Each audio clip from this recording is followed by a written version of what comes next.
Hello दोस्तों, कैसे हाल है आपके। सभी कक्षा 11 से 12 में आने वाले बच्चों को बहुत बहुत बधाइयाँ।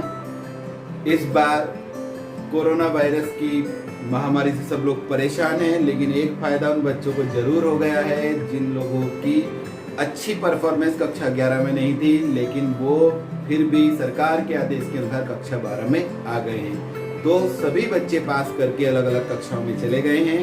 सभी कक्षा 6 वालों को 7 में, 7 को 8 में, 8 को 9 में और 11 वालों को 12 में क्या कर दिया गया है, प्रोन्नत कर दिया गया है। तो आप सबको बधाई कि आप बिना ज़्यादा मेहनत करे हुए ही कहाँ गए, कक्षा 12 में आ गए। खैर, अब आपको ज़्यादा मेहनत करनी है क्योंकि इस साल बड़ी दिक्कत आ रही है। हो सकता है अभी 1-2 महीने और स्कूल नहीं खुल पाए। अगर स्कूल नहीं खुल पाएंगे तो आपकी पढ़ाई का बहुत नुकसान होने वाला है। तो सरकार ने फिर हमें आदेश दिया कि हम लोग ऑनलाइन पढ़ाएं। दिक्कतें हैं कुछ ऑनलाइन पढ़ने में, लेकिन वो सब दिक्कतें धीरे धीरे दूर हो जाएंगी क्योंकि बोर्ड में बहुत लोगों के पास ऑनलाइन नहीं होता पढ़ने के लिए। लेकिन आप एक दूसरे से संपर्क करें, व्यवस्था करें और ऑनलाइन पढ़ने की आदत डालें, क्योंकि आगे आपको ऑनलाइन ही पढ़ना है। ऑनलाइन पढ़ने से आपको ज़्यादा फायदे होने वाले हैं। तो हम शुरू करते हैं केमिस्ट्री। मैं राजकुमार जैन आपको केमिस्ट्री पढ़ाऊंगा और पहला चैप्टर होगा हमारा कक्षा 12 में लेसन नंबर 1, जिसका नाम होगा ठोस अवस्था। चैप्टर का नाम है ठोस अवस्था, सॉलिड स्टेट। अंग्रेजी में इस चैप्टर को कहते हैं सॉलिड स्टेट। आज हमारी 20 तारीख से हमें इसे शुरू करना है, तो 20 अप्रैल 2020 याद रहेगी आपको कि आज से हमारी पढ़ाई शुरू हो रही है सॉलिड स्टेट में। जैसा कि चैप्टर में नाम में दिया गया है ठोस। ठोस पदार्थ की एक अवस्था होती है। पदार्थ की जब भी हम अवस्थाएं पढ़ते हैं, कक्षा 6-7 में हम इस चीज को पढ़ लेते हैं कि पदार्थ जो होता है उसकी 3 अवस्थाएं होती हैं, ठोस, द्रव और गैस। और ये जो अवस्थाएं हैं इन पदार्थों के अणुओं की व्यवस्था के आधार पर ही बनती है। जब अणु दूर दूर होते हैं तो गैस बनता है, जब अणु थोड़े पास आ जाते हैं तो द्रव बनता है, और जब अणु फिक्स पोजीशन में रहकर बहुत पास आ जाते हैं, उनके बीच की दूरी बहुत कम होती है, तो ठोस बनती है। ठीक है। वैसे भी हम ऐसे भी देखते हैं जिनका आकार और आयतन कैसा होता है, निश्चित होता है, उन्हें ठोस कहते हैं। और जिनका आकार निश्चित नहीं होता, आयतन निश्चित होता है, उन्हें हम द्रव कहते हैं।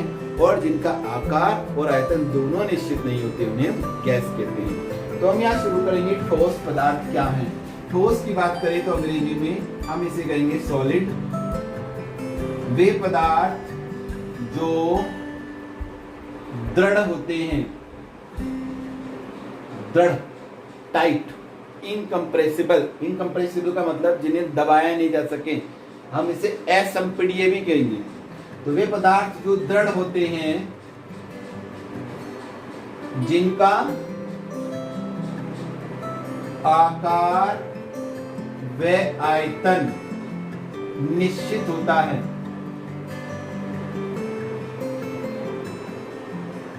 तथा जिनके अवयवी कण, अवयवी कण का मतलब होता है जिन कणों से मिलकर वो ठोस पदार्थ बना है, उसे अवयवी माने जिनसे बना है।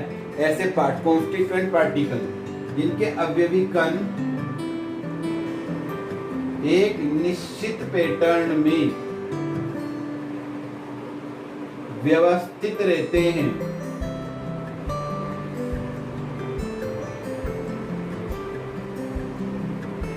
ठोस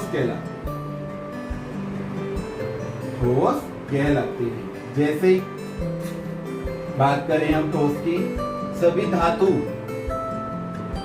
जैसे सोना, चांदी, है ना, तांबा, ये सब जितनी भी धातु हैं कैसी होती हैं, ठोस होती हैं। कुछ अधातु जो क्या नहीं है, धातु नहीं है। जैसे हम बात करें चीनी, धातु नहीं है। प्लास्टिक, धातु नहीं है। नमक, धातु नहीं है। ठीक है, ये यौगिक है। और भी बहुत सारे हैं, जैसे सल्फर, धातु नहीं है लेकिन ठोस होती है। तो ऐसे पदार्थ जो हमारे धातु और अधातु हैं और चीनी और नमक ये हमारे यौगिक हैं, जो हमारे धातु नहीं है, यौगिक हैं, लेकिन कैसे होते हैं, ये हमारे ठोस होते हैं। तो ऐसे पदार्थ जो दृढ़ होते हैं, जिनका आकार व आयतन निश्चित होता है, जिनके अभिविकरण एक निश्चित पैटर्न में व्यवस्थित रहते हैं, ठोस कहलाते हैं। अब इनका आकार दृढ़ होने का कारण क्या है? दृढ़ होने का कारण है इनके अवयवी कणों का पास पास होना। इनके जो कण होते हैं वे निश्चित होते हैं, निश्चित स्थिति में होते हैं। जैसे हम बात करेंगे कि ये एक कण, ये दूसरा, ये तीसरा, ये चौथा, ये लिखा है ना, एक निश्चित पैटर्न में, एक पैटर्न एक के बाद एक, फिर ये, तो ये निश्चित पैटर्न हो गया। अब ये कण इधर उधर नहीं जाएंगे, ये ऐसा नहीं कि यहाँ से दूसरा कण कहीं और चला जाएगा, ये अपनी स्थिति में निश्चित होते हैं, कंपन करते रहते हैं, बस थोड़ा सा जाएंगे फिर वहीं आ जाएंगे, थोड़ा सा हल्का सा कंपन ये कर सकते हैं। और ये इसके बीच में छोटे कण, जैसे अगर हम सोडियम क्लोराइड की बात करें तो सोडियम ये और ये क्लोरीन, क्लोरीन बड़ा क्योंकि वो ऋणायन होता है, ऋणायन बड़े कण होते हैं और धनायन छोटे कण होते हैं। तो इस प्रकार से जो व्यवस्था रहती है, आप देख रहे होंगे बड़े कणों की और छोटे कणों की व्यवस्थाएं कैसी हैं, निश्चित है।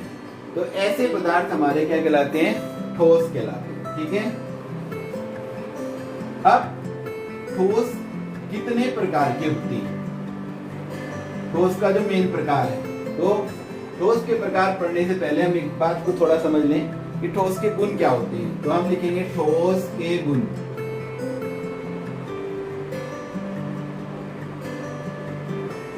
पहला, इनके आकार व आयतन निश्चित होते हैं।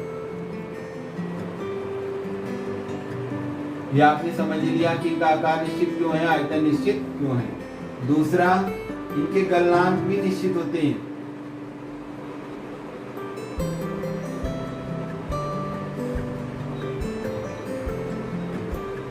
तीसरा, जो ठोस पदार्थ होते हैं उनके कणों की बीच की दूरी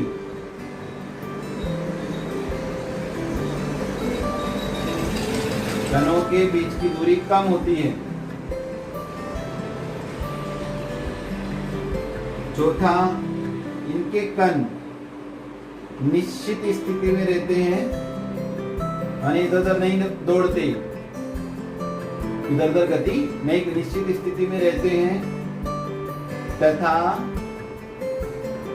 अपनी स्थिति के चारों ओर कंपन करते रहते हैं।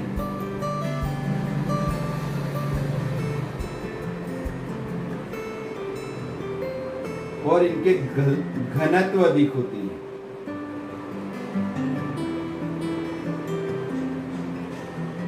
तो ऐसे पदार्थों को हम क्या कहते हैं, ठोस कहते हैं। ठोस के गुण हुए। अब ठोस के प्रकार की बात करेंगे। समझ में आ गई बात आपको? जो इनके आकार में आयतन है वो निश्चित है, गलनांक निश्चित होते हैं, कणों के बीच की दूरी कम है और एक इनके जो कण है उनके बीच में आकर्षण अधिक होता है, अंतरांगिक आकर्षण की मात्रा भी अधिक होती है। चलिए, ये तो जूनियर क्लासेस का है। अब हम पढ़ते हैं ठोस के प्रकार।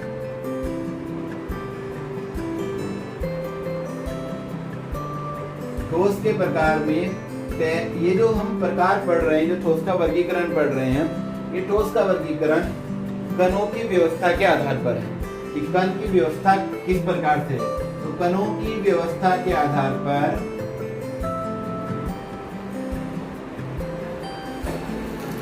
ये दो प्रकार के होते हैं। ये दो प्रकार के होते हैं। कौन कौन से होते हैं भाई दो प्रकार के? पहला है क्रिस्टलीय ठोस पदार्थ। क्रिस्टलीय ठोस पदार्थ, अंग्रेजी में कहेंगे तो क्रिस्टलाइन सॉलिड।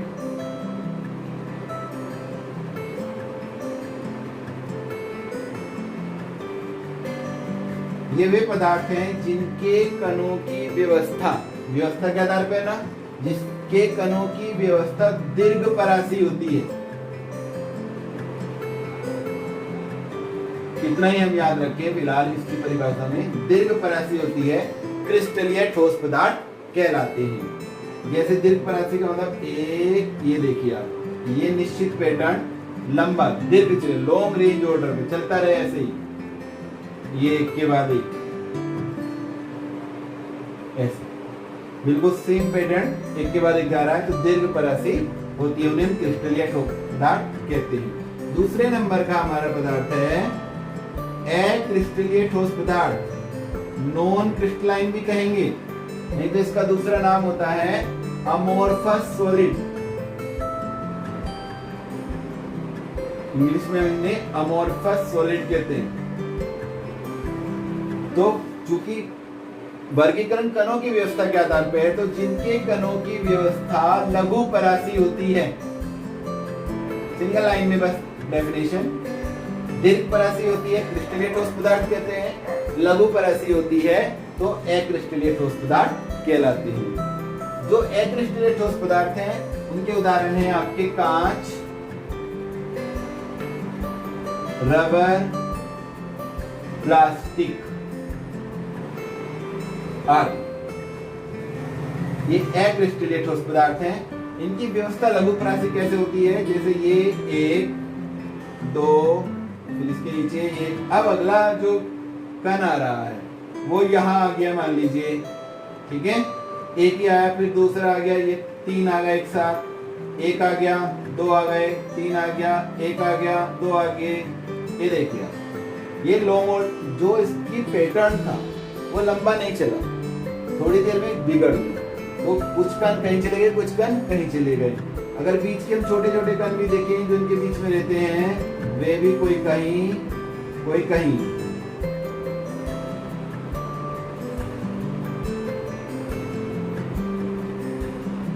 माने इरेगुलर कणों की व्यवस्था रहती है, उन्हें हम अक्रिस्टलीय ठोस पदार्थ कहते हैं। चलिए आया समझ में आपको क्रिस्टलीय पदार्थ किसे कहते हैं, अक्रिस्टलीय किसे कहते हैं, आ गया होगा जहां तक मुझे उम्मीद है। नहीं आया है तो आप हमारे से कमेंट करके या आप फोन करके भी हमारे से पूछ सकती हैं। चलिए अब चलते हैं क्रिस्टलीय और अक्रिस्टलीय ठोस में अंतर, कैसे पहचाने अक्रिस्टलीय ठोस को और क्रिस्टलीय ठोस को।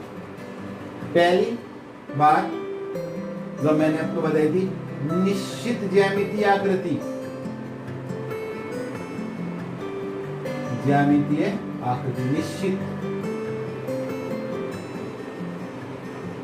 इसकी देखें अनिश्चित आकृति, जरूरी नहीं है निश्चित होगी, अनिश्चित ज्यामितीय आकृति।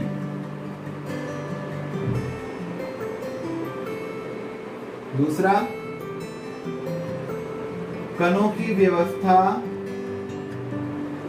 कैसी है इसमें क्रिस्टलीय में, दीर्घ परासी, और इसमें लघु परासी, ये इनके अंतर आपको याद हो जाएंगी। तीसरी, इनके निश्चित गलनांक होते हैं,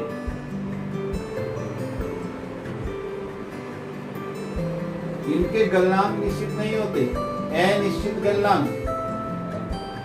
आपने देखा होगा कि जो कांच है अगर हम उसे गर्म करते हैं तो गर्म करने पे वो थोड़ा नरम होता है, फिर बाद में बहने लगता है, तो उसका एक निश्चित गलनांक नहीं होता है, ठीक है।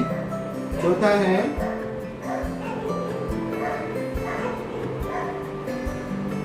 इनको चाकू से काटने पर समतल सतह प्राप्त होती है, लेकिन इनको चाकू से काटने पर समतल सतह प्राप्त नहीं होती, असमतल, असपाट।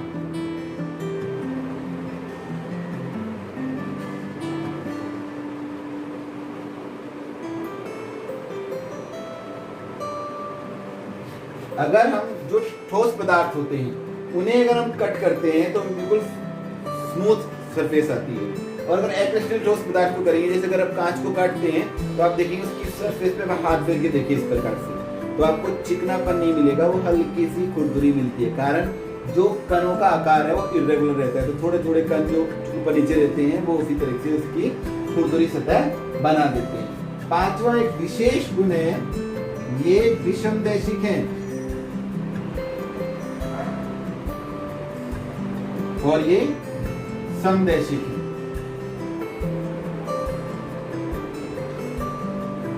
इसे कहते हैं अंग्रेजी में आइसोट्रोपिक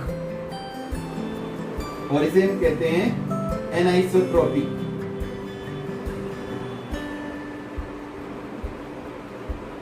इसे समझिए हम समदैशिक, ये 5 अंतर हो गए। अब हम समझ लेते हैं विषमदैशिक और समदैशिक क्या होते हैं। देखिए, जैसा कि मैंने आपको बताया था कि जो क्रिस्टलीय ठोस पदार्थ हैं उनकी आकृति डेफिनिट है, निश्चित, दीर्घपरासी, लॉन्ग रेंज ऑर्डर।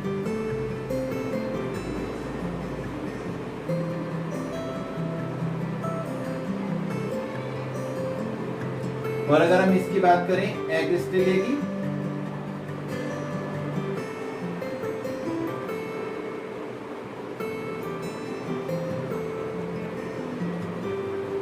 कहीं पर कैसा, कहीं पर कैसा।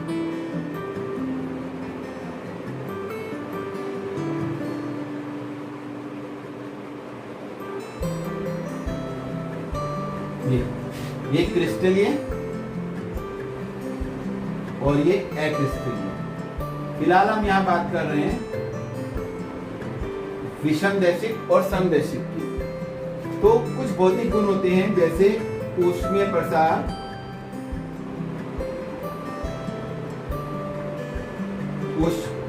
विद्युत चालकता, अपवर्तनांक, प्रकाश का वेग आदि भौतिक गुण।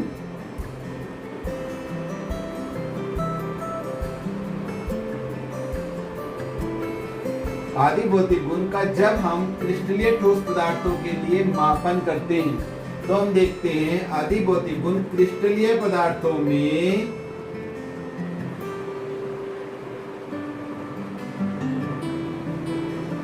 सभी दिशाओं में डायरेक्शन में भिन्न मान आते हैं, में भिन्न होते हैं, इसलिए इन्हें हम कहते हैं विषमदैशिक।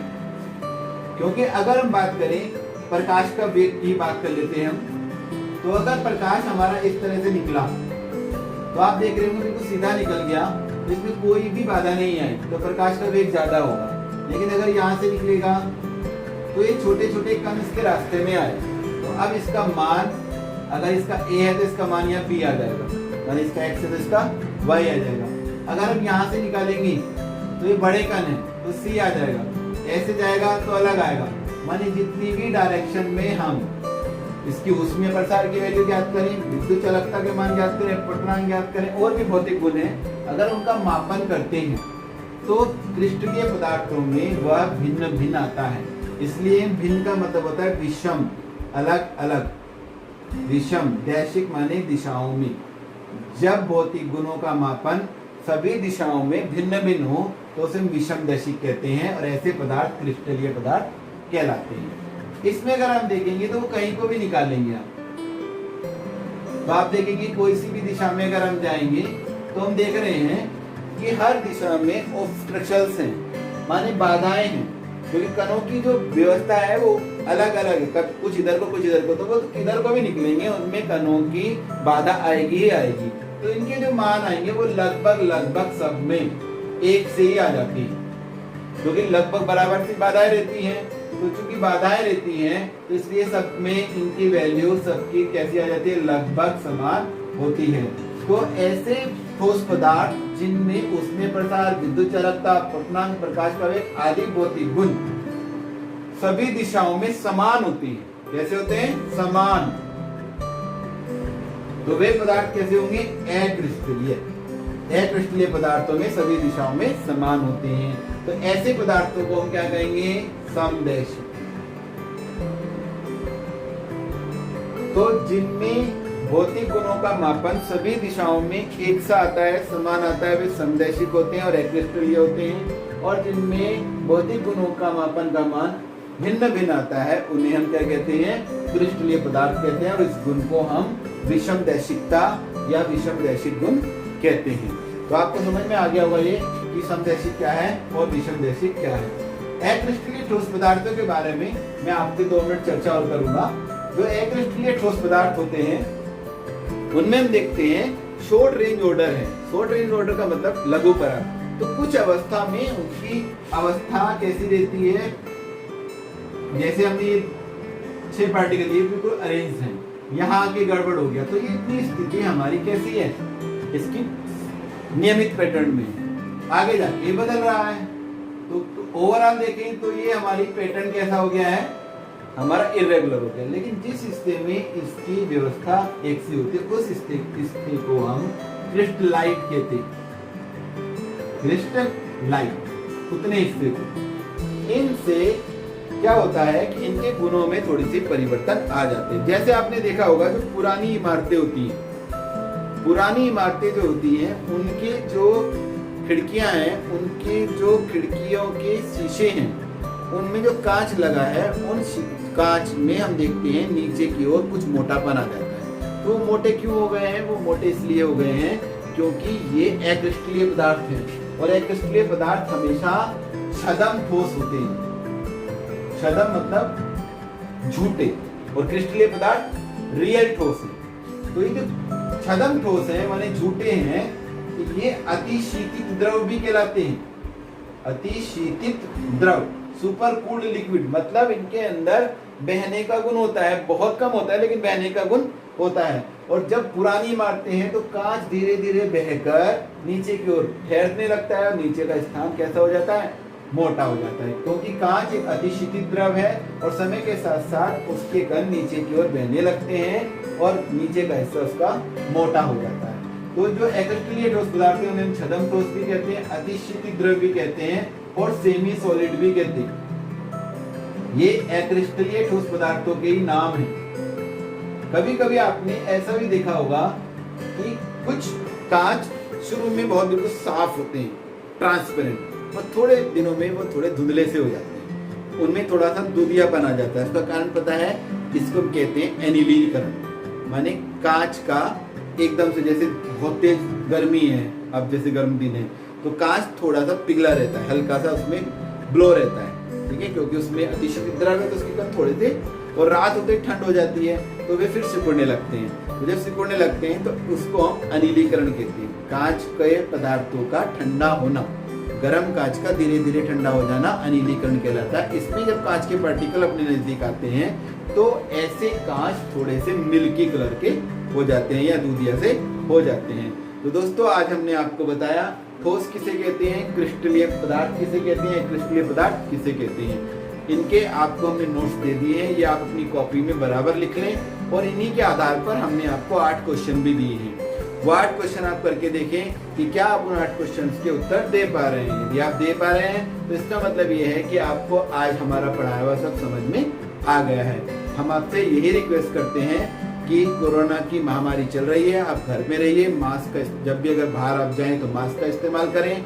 घर से आते, बाहर से घर में आते ही तुरंत अपने हाथों को अच्छी प्रकार धोएं। जब भी बाहर निकले मास्क लगाकर, तो हाथों को किसी भी प्रकार से अपनी आँख और अपने मुंह पर नहीं लगाएं, जिससे कि घर आकर वापस आप उन्हें धो सकें। और जितनी सब्जियां फ्रूट लाएं उन्हें भी गर्म पानी से धोकर इस्तेमाल करें।